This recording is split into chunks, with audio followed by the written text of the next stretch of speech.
দর্শক, আমরা এখন রয়েছি বাংলাদেশের দ্বিতীয় বৃহত্তম হাওর টাঙ্গুয়ার হাওরে। এটি সুনামগঞ্জ জেলায় অবস্থিত। মেঘালয় রাজ্যের কোল ঘেঁষে এই হাওরের অবস্থান। তো এই হাওর সম্পর্কে বিস্তারিত জানাবেন আমাদের আজকের সফর সঙ্গী আমাদের জিয়ারুল ভাই। তো তাকে কিছু বলার জন্য অনুরোধ করছি। আসসালামু আলাইকুম। ইসলাম। আমরা এখন আছি বাংলাদেশের অপূর্ব সৌন্দর্যের লীলাভূমি এবং আধ্যাত্মিক পূর্ণভূমি বলা হয় সিলেটের অন্তর্গত সুনামগঞ্জে। আর এই সুনামগঞ্জের অন্তর্গত ধর্মমশা তাহিরপুর জুড়ে বিস্তৃত টাঙ্গুয়ার হাওর রামসার সাইটের অন্তর্ভুক্ত প্রকৃতির লীলাভূমি, সৌন্দর্যের মনোমুগ্ধকর। হ্যাঁ, এটি মনে হয় মেবি 2000 সালে রামসার সাইটের অন্তর্ভুক্ত করা হয়। হ্যাঁ, রামসার সাইটের অন্তর্ভুক্ত 2000 সালে। এটি ধর্মমশা এবং তাহিরপুর উপজেলা অবস্থিত। স্থানীয়ভাবে এটিকে 9 কুড়ি কান্দার 6 কুড়ি বিল 9 কুড়ি কান্দার। এখানে তো আসলে দেখছি এই যে পাশে বেশ গ্রামও রয়েছে, অনেকগুলো গ্রাম রয়েছে এখানে। মেবি 46টা গ্রাম এখানে রয়েছে। আমি যতদূর জেনেছি যে এখানে বিভিন্ন এই যে পাহাড় ঘেঁষে যে হাওরের ভিতরে মেঘালয় পাহাড়ে যেটি দেখছেন এটি মেঘালয় জৈন্তা পাহাড়। এখানে আর কি কি খুব দর্শনীয় স্থান রয়েছে যেখানে পর্যটকরা আসেন? যেমন নীলাদ্রিতে কালকে সকালে আল্লাহ যদি রহমত করে, আল্লাহ দিবে বাঁচিয়ে রাখলে, আমরা বারিকের টিলা, বাগান, তারপর নীলাদ্রিতে এখন যাচ্ছে টেকের গাছ, এখন প্রকৃতির শিমুল বাগান নাকি এখানে আছে। এখন বর্ষার সময় কি শিমুলের ফুল থাকে না এখন, কিন্তু আপনার যে সবুজের সমারোহ দ্রুত দেখতে পারবেন এবং পর্যটকরা মূলত সবুজেই আকৃষ্ট হয়, সেই জন্য এখানে বারবার ঘুরতে আসে। আসলে বাংলাদেশের অপরূপ সৌন্দর্যের লীলাভূমি বলাই চলে এটি টাঙ্গুয়ার হাওর। তো এখানে দুইটা দিকই রয়েছে।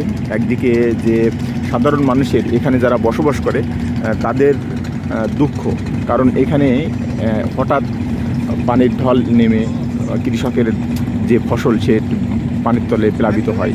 এখানে কৃষকরা অনেক ক্ষতিগ্রস্ত হয়ে থাকে। প্রতি বছরই আমরা বিভিন্ন পেপার নিউজ মিডিয়ায় আমরা দেখি যে কৃষকরা ক্ষতিগ্রস্ত হচ্ছে।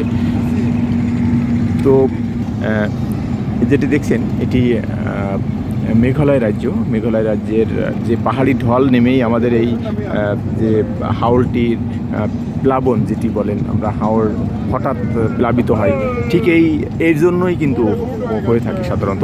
তো এই সম্পর্কে কিছু আমাদের জিয়ারুল ভাই বলবেন যে আমাদের কষ্টটা এই জায়গায় যে 47-এ যখন দেশভাগ হয় তখন আমাদের এই অঞ্চলে মানে পূর্ববঙ্গের নেতৃত্ব সংকটের কারণে এবং ব্রিটিশ যে যারা ছিল লর্ড মাউন্টব্যাটেন এবং র্যাডক্লিফ যারা ছিল এখানে ইংরেজ জমিদার, ইংরেজ গভর্নর, তাদের সাথে দূরদর্শী চিন্তাভাবনার অভাবের কারণে এই ভারত সরকার সুন্দর প্রাকৃতিক সাইটগুলো তারা দখলে নিয়েছে আর বাংলাদেশকে তাদের পাদদেশে রাখছে, যার জন্য আমাদের প্রত্যেক বর্ষার মৌসুমে পাহাড়ি ঢলে আমাদের এই অঞ্চল প্লাবিত হয়।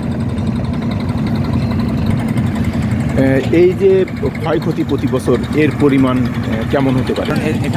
এখানকার যে নদীগুলো ছোট এবং অগভীর, সেজন্য এখানে পানির স্রোত প্রবাহটা ঠিকমতো, পানির ধারণ ক্ষমতা কম, নদীর কম, এবং দক্ষিণ মানে বঙ্গোপসাগরের পরিবর্তিত হার কম।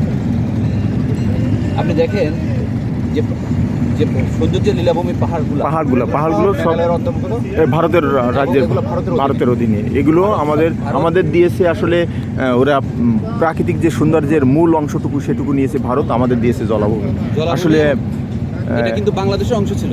এটি বাংলাদেশের, হ্যাঁ, এটি বাংলাদেশের অংশ ছিল। যখন ওই যে 1905 সালে বঙ্গভঙ্গ করা হয় তখন এই আসাম প্রদেশ, মেঘালয় এগুলো বাংলাদেশের অংশ ছিল, কিন্তু 1911 সালে বঙ্গভঙ্গ রদ করে ভারত সরকার এগুলো তাদের করদ করে নেয় আর আমাদের এখান থেকে বঞ্চিত করে। শুধুমাত্র মুসলিম নেতৃত্বের অদূরদর্শিতার কারণে আমরা আজকে বঞ্চিত হয়েছি। আসলে এই বঞ্চনার শিকার আমরা থাকতে চাই না।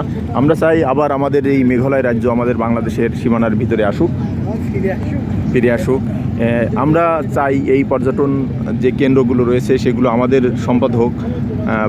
এটাই প্রত্যাশা করি। আর দর্শকের মতামত জানতে চাই এ বিষয়ে, আপনারা কি মতামত দিবেন, আপনাদের আশা আকাঙ্ক্ষা কী।